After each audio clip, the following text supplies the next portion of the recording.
අදත් වෙනද වගේම ගොඩක් ආදරෙන් මගේ channel එකට ඔයගොල්ලෝ පිළිගන්නවා.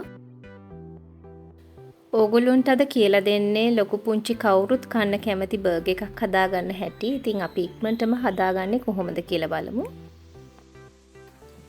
මුලින්ම අපි කරන්නේ මේ වගේ බර්ගර්ස් ගන්න එක. ඉතින් මේවා මම දෙකට කපාගෙන තියෙන්නේ. ඊට පස්සේ pan එක හරි මොකක් හරි දාලා අපි පොඩ්ඩක් මේක රත් කරගන්නවා. එතකොට තමයි අපේ බර්ගර් එක ගොඩක් රස වෙන්නේ. ඊළඟට කරන්නේ කපාගත්ත බර්ගර් එකට අපි බටර් ටිකක් ගා ගන්න එක. ඉතින් බටර් චුට්ටක් වැඩිපුර ගා ගන්නවා.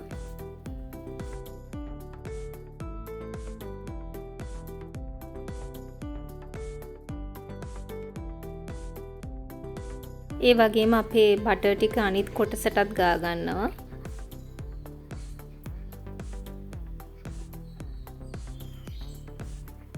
මේක අපි පැත්තකින් තියා ගන්නවා. ඉතින් මේ වගේම ඔක්කොම බර්ගර්ස් ටිකට අපි කලින් බර්ගර් එකට කරපු විදිහටම අපි කරගන්න ඕනේ.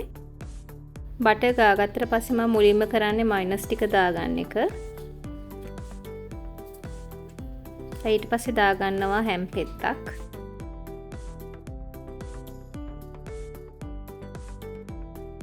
දැන් ඊළඟට දාගන්නවා සලාද කොළ ටිකක්. ඉතින් ඔයගොල්ලෝ මේකේ ලේයර්ස් ටික කැමති විදිහට වෙනස් කර දාගන්න කැමති නම්.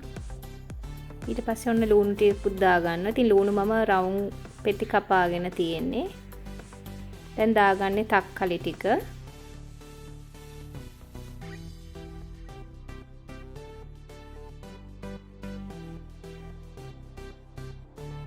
දැන් මේ ඔක්කොටම උඩින් මම ආයේ චීස් ස්ලයිස් එකක් දාගන්නවා.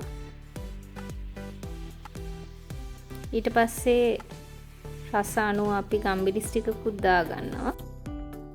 දැන් මේ අපේ චීස් ස්ලයිස් එකට උඩින් අපි චෙඩර් චීස් ටිකකුත් දාගන්නවා. ඉතින් වැඩි රසයක් එන්න ඕගොල්ලන්ට නැතුව මේ චීස් පෙත්ත විතරක් මේකට ඕන නම් පාවිච්චි කරන්න පුළුවන්.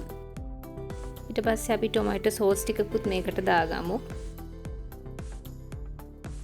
අන්තිමේටම අපිට කරන්න තියෙන්නේ බර්ගර් එක වහගන්න එක. ඉතින් දැන් මේ විදිහට බර්ගර්ස් හදාගෙන ඉවරයි. කඩෙන් ගන්න ගියා නම් මේ බර්ගර්ස් හයට ලොකු ගාණක් දෙන්න වෙනවා. ඉතින් ගෙදර හදාගත්තම ඇත්තටම බඩ පිරෙන්න කන්නත් පුළුවන්. ඒ වගේම රසයි ගුණයි තුනම තියෙනවා. ඔයගොල්ලෝ මගේ වීඩියෝස් වලට කැමති නම් ලයික් කරන්න, ෂෙයා කරන්න, කමෙන්ට් කරන්නත් අමතක කරන්න එපා.